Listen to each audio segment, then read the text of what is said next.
bem, pessoal? Boa noite a todos. Amigos desencarnados que aqui também estão nessa casa, que vêm aprender conosco. Esse dia tão especial para todos nós espíritas. Pessoal também que nos acompanha pelos canais, pelo Facebook. Sejam todos muito bem-vindos também. Hoje, um dia muito especial. Foi muita alegria que eu estou aqui para fazer o estudo, a convite do Divino, do pessoal do Caminho da Luz. Muito obrigado. É sempre muito bom a gente falar de doutrina espírita e ainda mais no dia do Espiritismo. No dia que a gente comemora o Dia do Espírita, o Dia do Livro Espírita, tudo por conta de um acontecimento que ocorreu em Paris há mais de um século. Publicação da primeira edição do Livro dos Espíritos. Por que é tão importante esse fato? Porque Kardec começou a codificar alguns livros, a publicar. Foi do nada que isso aconteceu? Nós vamos ver que não. Houve uma preparação há mais de 2000 anos para que isso acontecesse. Então, antes, nós vamos retroceder um pouco, né? Nós vamos ver hoje a terceira revelação, a chegada da terceira revelação, que ocorreu em 18 de abril de 1857, como nós dissemos, com a publicação da primeira edição do livro dos Espíritos. Mas e as outras revelações antes dessa? Porque essa é a terceira. E a primeira? E a segunda? Quais foram? Quem trouxe?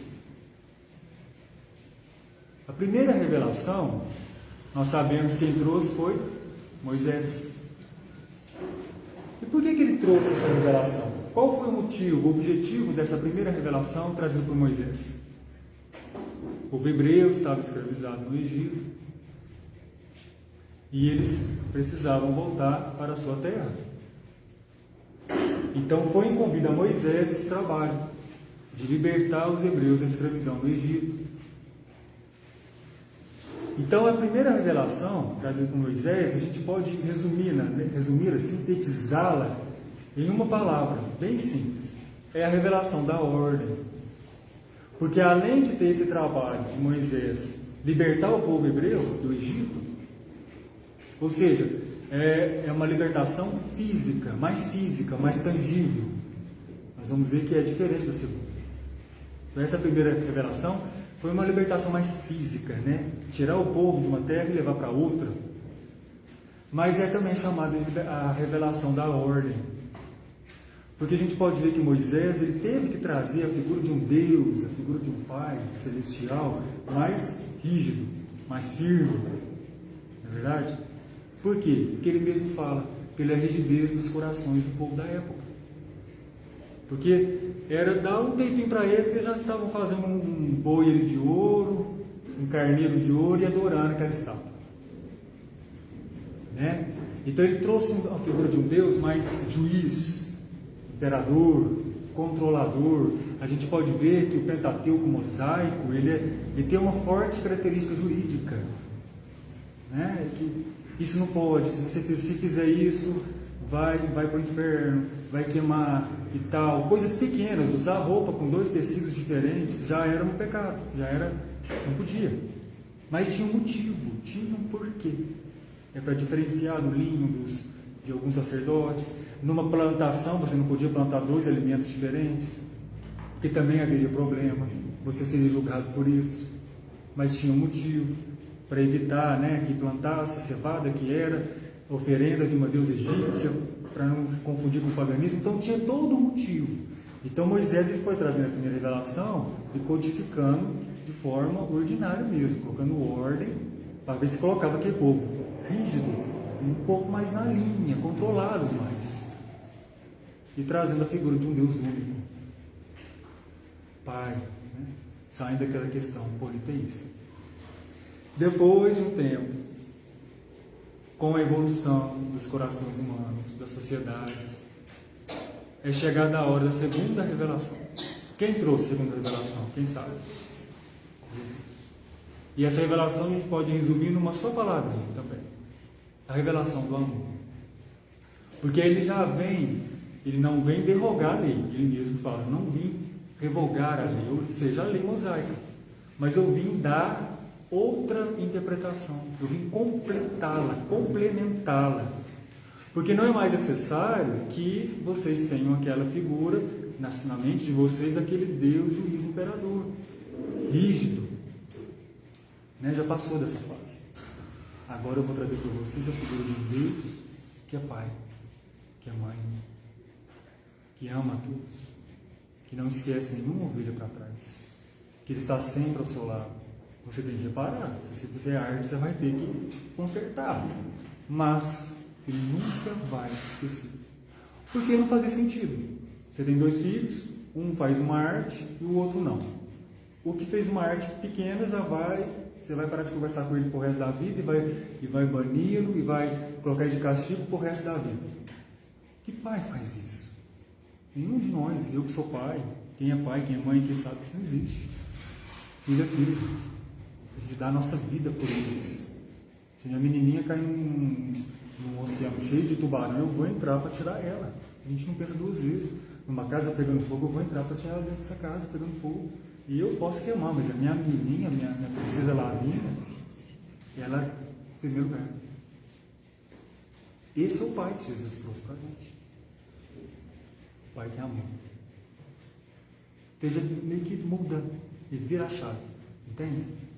E a libertação que ele vai fazer, que antes era mais física, né, de trocar de um povo de uma terra para outra, já vai ser outro tipo de libertação moral. Libertar a gente daquelas algemas, né, daquela olhar só assim para frente, sem poder olhar para cima, achando que a gente é da terra, mas nós não somos da terra, nós estamos. Então ele desconstruiu tudo. Ele fez de fato uma revolução. A gente até brinca na escola, em história, a gente estuda a Revolução Francesa, Revolução Industrial, Revolução Inglesa, Revolução Americana, mas é a revolução que Jesus trouxe. Por que ele trouxe? Ah, mas isso não mudou muita coisa não. A gente ainda vê tanta coisa, né? Livro de jornal só sangue. Mas, gente, há 2000 anos a gente ia para o circo, viu o povo se jogar a leões, crianças, velhos. Hoje a gente não faz mais isso. A gente vai numa quadra para assistir um jogo de futebol, vôlei, basquete. Né? Tem ainda luta, boxe e tal, mas tudo com regras.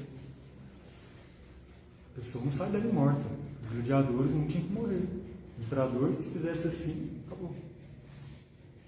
Então houve sim uma evolução moral de Jesus para cá. E ele foi importante para isso. E a Igreja Católica foi muito importante por manter essa religiosidade, essa transformação que Jesus trouxe, essa revolução viva até hoje. Nós temos que reconhecer os nossos irmãos católicos e agradecê-los por isso.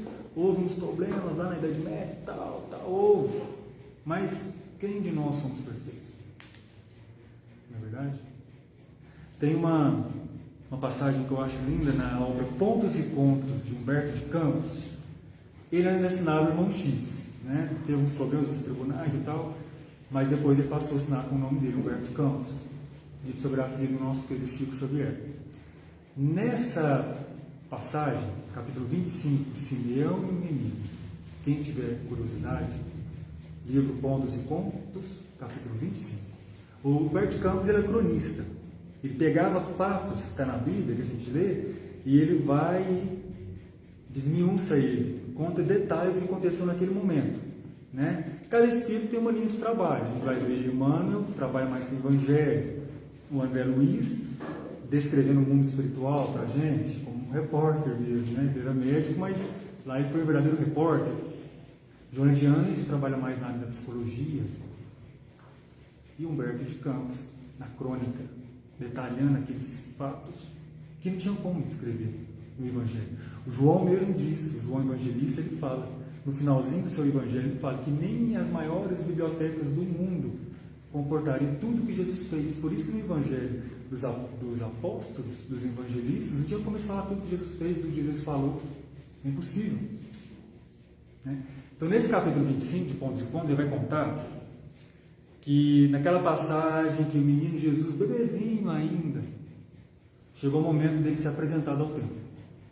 É o ritual que havia na época, como se fosse o batismo. O padre, quando batiza, ele não pega a criança, levanta e apresenta para a sociedade a criança e fala o nome dela. É mais ou menos isso que tinha na época. Tinha que levar o bebezinho no templo, para soltar umas pombinhas e tal, e fazer um ritual religioso ali, para ela ser apresentada.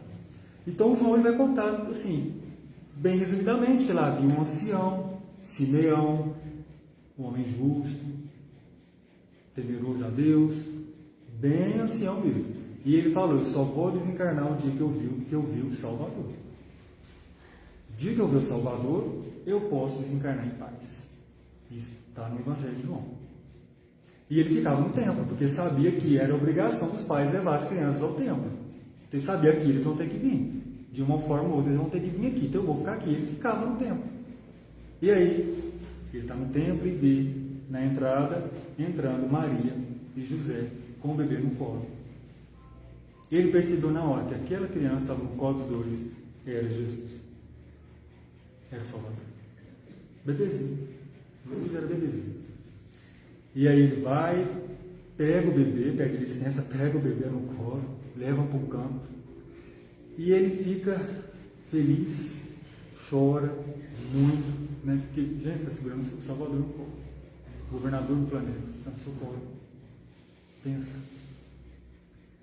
E só que ele está temeroso. Ele quer saber como que aquele bebezinho humilde, que nasceu no estábulo, com aquela roupa simples, pais humildes, como ele ia operar a mudança. Como que ele ia trazer a revolução do amor para o planeta. Porque aí ele começa a indagar. Pega o menininho Jesus e fala: por que você não nasceu ao lado do imperador? Em Roma. Foi nascer em Belém, uma cidade que o povo não... Sabe? Nada de bom vem de Belém. Tinha essa Belém, Nazaré, aquela região. Eles falavam desse jeito naquela época. Né? Tinha que nascer ao lado de pessoas influentes, poderosas. Como vai operar? Como você vai operar a mudança? Como vai libertar nós, os judeus, do jugo romano? Porque Roma estava controlando ali, né? A Palestina, que compunha a Judéia, Samaria, Galileia, era uma província romana. Eles tinham que pagar altos impostos, a gente sabe dessa questão. Então, como você vai libertar a gente do jugo romano, sendo uma pessoa simples, humilde? Ele não estava entendendo, ele queria entender. E aí o menino Jesus faz um gesto muito simples e responde todas as perguntas de Simeão. Isso Humberto de Campos contando, porque no Evangelho não deu para o João desmiuçar. E Jesus vai simplesmente colocar a mão aqui em Simeão. Pega a sua destra, né, mão direita, e coloca aqui. Pronto, Simeão entendeu. E Jesus sabe querer mostrar para ele que é aqui que a mudança ia acontecer. Não era um palácio, não era usando túnicas ornamentadas com a cor púrpura, que era a cor mais cara da época, aquele roxo. Não era ao lado do imperador, não era próximo de pessoas influentes e poderosas. A transformação aconteceria aqui, nos corações dos homens. Era aqui que estava o reino. O reino estava aqui. E aí ele entendeu que a libertação não ia ser física, como foi na primeira revelação. Entendem? A libertação ia ser moral. Então olha como é importante a primeira revelação. A segunda revelação, trazida por Jesus. A mudança começa aqui, no nosso coração. E aí, passado algum tempo, né, antes Jesus, João também, mesmo João vai contar que Jesus, no momento que estava explicando para os discípulos, reúne eles e começa a falar que eu vou deixar vocês. Né? Vocês não vão ter para sempre. Aqui, fisicamente, tangível. Eu vou embora. Meu lugar não é aqui. Nem de vocês é aqui. Que é passageiro. Né? Mas eu vou ter que voltar para a casa do Pai. Do nosso Pai.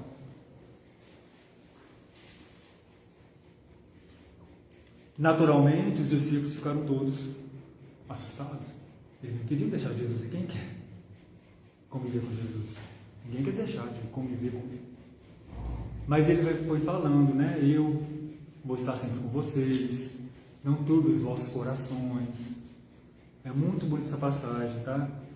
E a gente vai especificar em João capítulo 14, que é quando ele vai falar do Consolador, que vai ser a terceira revelação. E está ali acalmando os discípulos, falando para eles ficarem calmos, que tudo vai dar certo, que ele vai estar sempre com eles e tal, que vai estar esperando eles. Mas aí no versículo 16, começa no 14, vai lá pela leitura, mas no 16 ele fala assim: e depois de tudo isso que eu estou falando para vocês, vocês não vão ficar sozinhos, né? Eu rogarei ao Pai, e Ele vos dará outro Consolador. Olha, interessante, eu vou rogar ao Pai, e Ele vos dará outro Consolador. Porque do Espírito Santo também é conhecido como o Consolador prometido. E Ele vos dará outro Consolador, para que fique convosco para sempre. O Espírito de verdade, que o mundo não pode receber, porque não o vê nem o conhece, mas vós o conheceis, os discípulos, porque habita convosco e estará em vós. Os discípulos já conheciam aquela questão ali, o que Jesus estava falando, das realidades espirituais, da pluralidade dos mundos habitados. Quando Jesus falava, minha casa, meu pai, há muitas moradas. Jesus não tinha como falar tudo o que queria falar. Não tinha como. Tem uma palestra do Horus Dutra, os Cristos, chama os Cristos. Se vocês precisarem no YouTube, ele vai falar da escala crística, porque tem as escalas dos espíritos, né? dos imperfeitos, mais ou menos, tal, depois dos puros. Aí quando vira Cristo, quando Jesus, porque Jesus foi igual a nós, nasceu simples e ignorante, igualzinho a gente. Isso é muito interessante, né? A gente sempre frisar isso. O Pai não é imparcial, parcial, perdão. Ele criou todo mundo igual, simples e ignorante, inclusive Jesus. Ele reencarnou em vários planetas. O planeta que ele reencarnou, que ele começou a reencarnação, não existe mais, porque as estrelas elas duram de 5 a 10 bilhões de anos. Depois ou elas explodem em supernova, elas viram o gigante vermelho e dissipa, como o nosso Sol, que aconteceu isso com ele. Haroldo fala, né, possivelmente o planeta que Jesus reencarnava não existe mais, porque a estrela desse sistema solar já não existe, explodiu, tal, consumiu os planetas, porque tem bilhões de anos, Jesus tem bilhões de anos. Então ele foi progredindo, foi reencarnando, foi progredindo e foi crescendo. Como a gente também um dia vai chegar. Aí ele fala que quando o Espírito chega na escala crística, começa outra escala dos Cristos. E ele fala até doido assim, ó, Jesus ainda é um Cristo um pouco pequeno. Porque ele é o governador do planeta. Acima dele tem o governador do sistema solar. Depois tem um governador do braço de Sagitário, que é o que a gente vê, aquele rastro da Via Láctea no céu. A gente está no braço de Virgem. Existe o braço de Sagitário, que é aquele rastro da Via Láctea. Depois tem outro Cristo que governa o sistema, a Via Láctea. Outro Cristo que governa o aglomerado de galáxias. E por aí vai. E nós sabemos que Jesus é governador da Terra e de um planeta do sistema de Capela. Por isso que os capelinos vieram a convite de Jesus. Então quando ele fala assim, que ele está com vós, porque eles já entenderam mais ou menos o que Jesus está falando. Eles entenderam tudo não. Porque aí nessa mesma palestra, o Haroldo Dutra vai falar que o aramaico é uma língua muito pobre. Não tinha como Jesus falar tudo. Até porque eles não tinham tutano, a gente não tem tutano já ainda, para entender tudo que o doutrina espírita explica. Imagina aquela época. Então ele podia falar tudo que a doutrina espírita vai explicar para nós hoje. Né? A questão das energias, física, porque a doutrina espírita é ciência, então você tem que ter uma noçãozinha de física, química, biologia, e por aí vai. Então por isso que ele fala, porque não o vê nem o conhece, mas vocês o conheceis. Porque habita convosco e estará em vós. Aí ele continua: não vos deixarei órfãos, voltarei para vós. Ainda há pouco o mundo não me verás mais, que ele já está anunciando seu desencarne pela cruz. Mas vós me vereis, porque eu vivo e vós vivereis. Mas aquele Consolador, o Espírito Santo, que o Pai enviará em meu nome, esse vos ensinará todas as coisas. Olha interessante. Esse vos ensinará todas as coisas e vos fará lembrar de tudo quando vos tenho dito. Ou seja, esse Consolador, que vai vir a terceira revelação, vai ensinar tudo que eu não estou podendo falar para vocês agora. Porque vocês não têm ainda. A tecnologia, a ciência tem que evoluir também. Né? Na obra Memórias de um Suicida, a Ivone do Amaral Pereira, a médium, né, do Espírito Caminho do Canto de Botelho, vai explicar lá na cidade espiritual, tem uma tela enorme, um televisor enorme, em que os espíritos vê a imagem real de Jesus ensinando para os seus discípulos no lago de Cafarnaum. Gente, pensa. Vocês conseguiram ver isso? Gente, pensa. E aí foi orientado para ela não publicar a obra, quando ela tinha acabado de psicografar. Porque ainda não existia televisão. Foi na década de 40. O televisor só começou a chegar na década de 50. Assim, se você publicar agora, vai correr o risco de não dar certo, de achar que é misticismo, que é fanatismo. A ciência tem que acompanhar, a doutrina espírita acompanha a ciência, porque uma confirma a outra. A ciência confirma a doutrina espírita, e a doutrina espírita confirmando muita coisa na ciência.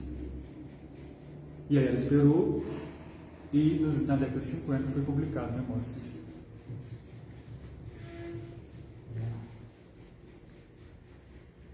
Ainda há pouco o mundo não me verás mais, mas vos me vereis, porque eu vivo, vos me vereis. Mas aquele Consolador, o Espírito Santo, que o Pai enviará em meu nome, esse vos ensinará todas as coisas, né? Eu não estou conseguindo explicar para vocês agora, e vos fará lembrar de tudo como vos tenho dito. Olha que interessante. E aí, em 18 de abril de 1857, vem o Livro dos Espíritos. Mas como se deu esse livro? Como Kardec publica? Foi do nada? Não. Kardec ele nem queria saber. Começou as mesas girantes e tal, aquele movimento em Paris. Estados Unidos também teve fenômenos. França, as mesas giravam, levitava, respondia perguntas. E Kardec achava que era charlatanismo. Não, isso é coisa de magnetismo, eletricidade, vou mexer com isso não, sou um homem sério. Ele era membro da Academia de Ciências de Paris, pedagogo, Hippolyte, Léon, Denisard, Vivaldi. Não, vou mexer com isso não, isso é coisa de charlatão. Né, ilusionismo. Eles custaram levar Kardec numa sessão mediúnica de mesa que responde. Custaram. Aí quando ele vai, definitivamente, ele resolve ir, a esposa dele, né, a Bibi, a gente tem que ter muito respeito por ela, porque sem ela também Kardec não conseguiria. A esposa de Kardec foi guerreira. E aí os dois vão, e aí tem a resposta, né? Eles vão falar para ele várias coisas, que ele estava incumbido de trazer o Consolador. Se ele não conseguisse, haveria outro, porque a tarefa não seria fácil. E ele aceita. Então ele cria todo um método científico para poder comprovar essas linguagens, esses fenômenos espirituais. E aí ele convida vários médiuns que não se conhecem, faz a mesma pergunta para todos eles, e aí ele vai começando a receber as respostas e vai fazendo uma triagem para ver se, opa, peraí. Aí ele começou a ver que são as mesmas respostas ou as mesmas, ou muito parecidas. Como pode? O médium lá de outro país, até de outro país, ou médios que não se conhecem, estão respondendo a mesma pergunta do mesmo jeito. Peraí, tem uma inteligência por detrás disso. Não é verdade? E aí o próprio fenômeno, no decorrer do processo do método científico utilizado por Kardec, vai falar. A natureza, esse movimento é vinda dos espíritos, ou gênios. Na época ele usava até o termo gênios, mas dos espíritos. Então Kardec não estava dormindo lá com as pernas para cima, sem nada para fazer, e fala, vou criar uma nova religião, vou lhe publicar um livro. Não. Foi com muito custo. Alguns pesquisadores até falam que ele desencarnou mais rápido, ele desencarnou em 1869, por desgaste físico mesmo, porque ele publicou o Livro dos Espíritos, depois o Livro dos Médiuns, depois o Evangelho segundo o Espiritismo, Céu e Inferno. Ele publicou 5 livros em curtíssimo espaço de tempo. Tinha ainda obras postas que não deu tempo de publicar, por isso chama obras postas, publicadas depois do seu desencarne em 69. Ele morreu, foi de desgaste mesmo. Desencarnou de desgaste. Porque foi um trabalho pesado, pesadíssimo para ele. Mas ele queria trazer a revelação. E ele conseguiu. E aí depois de vários anos trabalhando, fazendo, codificando, né, ele não era médico. É muito interessante a gente falar isso, Kardec não era médico. Né? Ele tinha, claro, a mediunidade que nós temos, de intuição, de orientação, mas ele não era um médium sensível, ele recebia as comunicações dos médiuns que ele arregimentava para fazer a codificação. O que fugia do seu controle, ele descartava, assim como os cientistas fazem mesmo no método científico. Aquela resposta que fugia totalmente, ele descartava. Ele criou a CUE, que é o Controle Universal do Ensino dos Espíritos, para fazer um controle mesmo. E aquilo que era uníssono, que era parecido, que era majoritário, ele codificou. E ele mesmo dizia, é preferível a gente rejeitar uma verdade do que aceitar 99 mentiras. Mas Kardec é verdade, não, mas mentira não cabe não. Ele era muito rígido com isso. E por que Allan Kardec? Porque o Hippolyte, ele era professor, pedagogo, matemático, tinha livros de matemática, de língua francesa, de gramática. Então ele queria misturar uma coisa com a outra. Entende? Então ele criou o pseudônimo Allan Kardec. E qual literato, né, escritor do país, Fernando Pessoa, tinha uns 3, 4 pseudônimos. Para não misturar, porque é uma coisa gramática, língua francesa, não tem nada a ver com a questão, né, do texto. Ele foi perseguido, ele chegou a ser preso por conta disso. Então, às vezes as pessoas falam, não, isso é espiritismo, isso é criado assim do nada, né? Não foi do nada. Deu muito trabalho para Kardec, teve todo um processo por detrás disso. E aí, com o passar do tempo, né, Kardec publica todas as suas obras, e ele mesmo falou, comigo não vai fechar a doutrina espírita, vai vir outros médios que vão complementá-la. E aí a gente sabe, né, tantas obras maravilhosas que vieram, psicografia de Chico Xavier, tantos outros médios, para complementar a doutrina. Não deu tempo de falar tudo também, Kardec. Como a gente falou, ele começou a publicar em 1857 e desencarnou em 69. Muito difícil.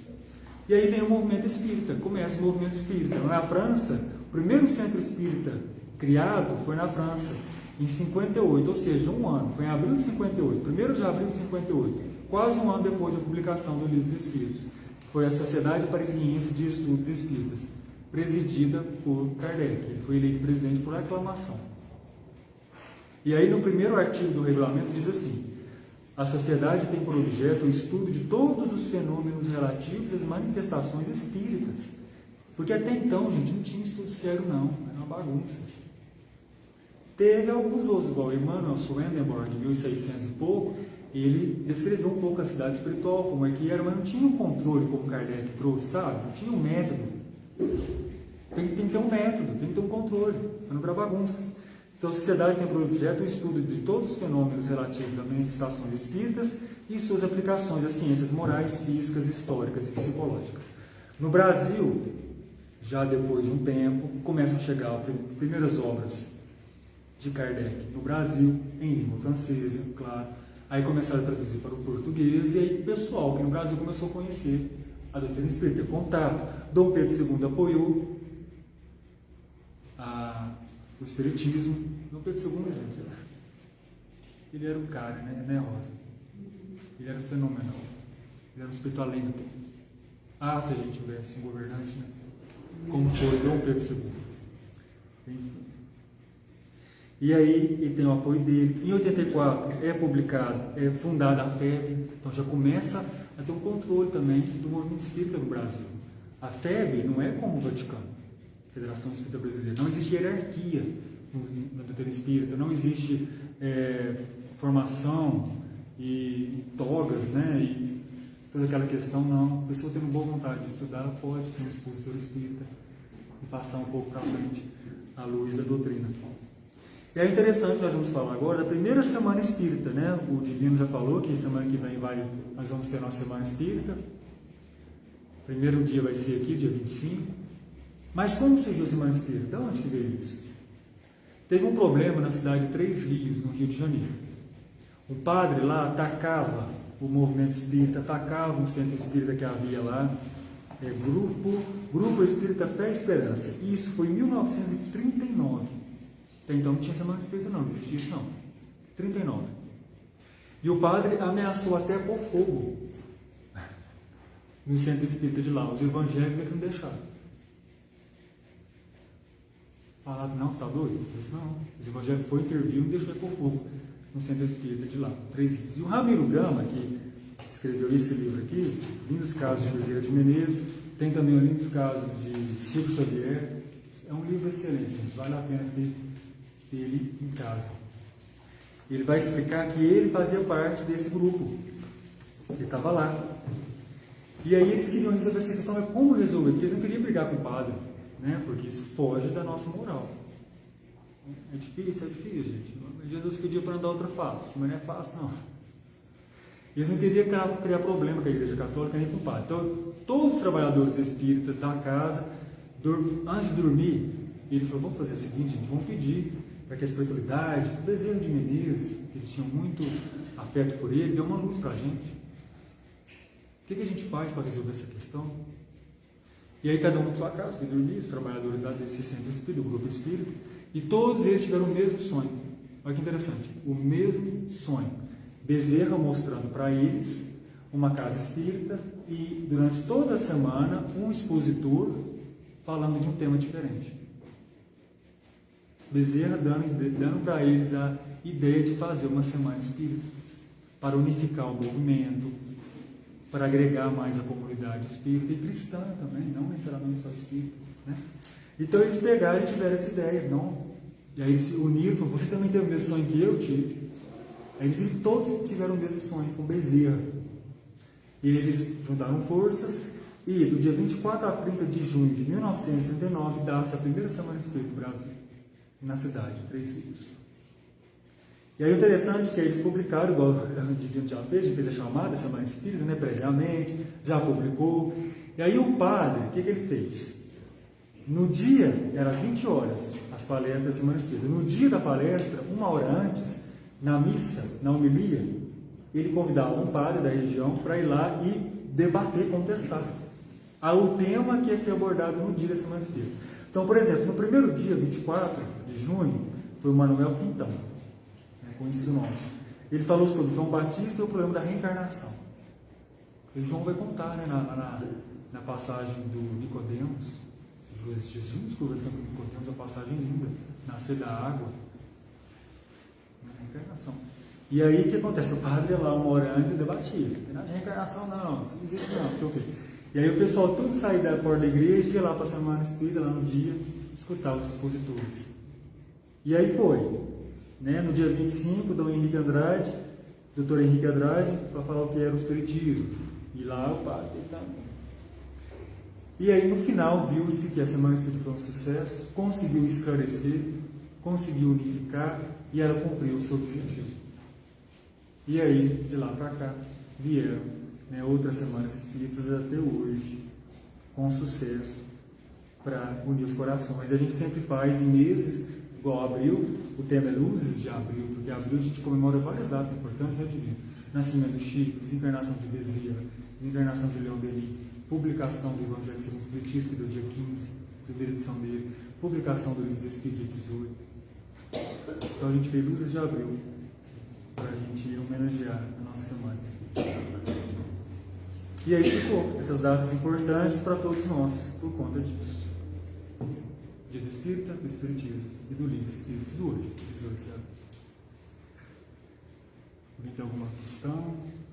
Alguma pergunta? Meia hora é muito pouco, né, para a gente falar de um tema tão rico.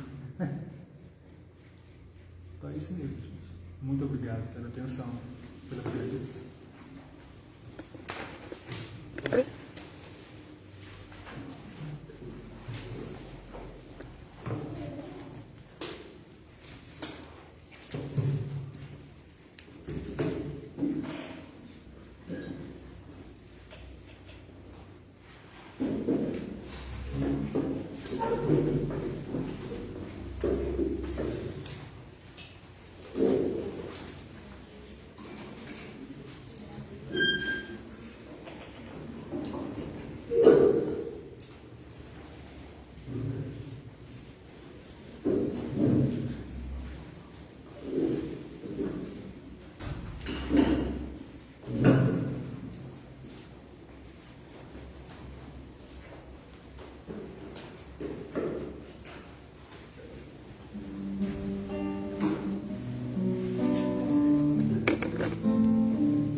Senhor.